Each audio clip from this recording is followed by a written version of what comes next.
Alright, hi, my name is Lauren Tucker, and this is my ceremonial speech. I'm here today not to mourn or be distraught, but to celebrate a life well lived, a life that is actually a part of me. Now, clearly this is a metaphorical death, but her life is able to be celebrated, all the same. Now, this may sound narcissistic, but this part of me was important and taught me many lessons. What other part of my life could I be talking about but my middle school self? For many, and partly myself, middle school is a time to try to forget about.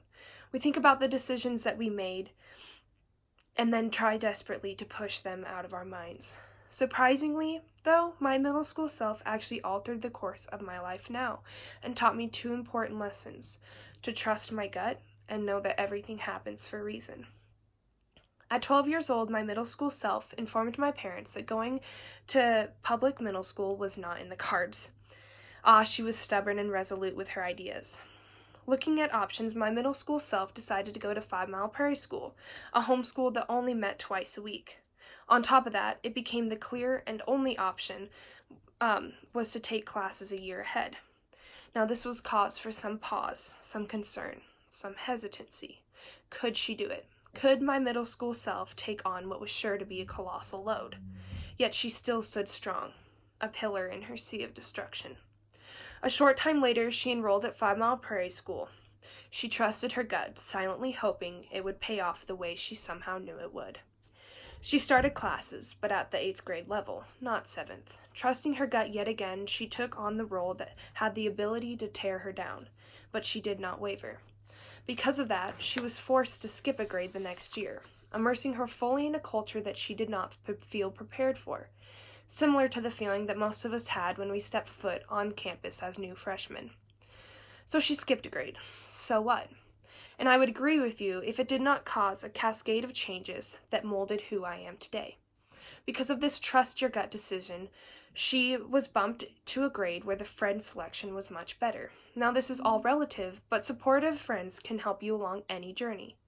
Additionally, because of the decision, I got to enjoy spring sports, my senior prom, my graduation, and my senior all-nighter. I got to tour schools and make my final decision as to what university I would attend. These are all events that would not have happened if she did not skip a grade. I will be forever thankful for those opportunities. Besides the physical change, there were also mental ones as well. She learned how to be mature and to not let differences define her. This is something that I have kept locked in my mind, calling on it time and time again.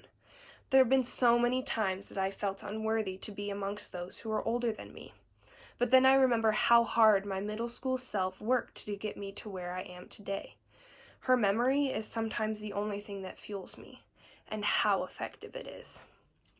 So I'm standing here today to tell you that I am grateful for who I was. My middle school self was somehow the smartest and yet cringiest person. Sometimes she spoke with ignorance, but she radiated wisdom. She is the prime example of the adage, everything happens for a reason, and that you should always, always trust your gut. In many ways, she is stronger than I will ever be. So join me in celebrating not just my middle school self, but all of our middle school selves. Thank you.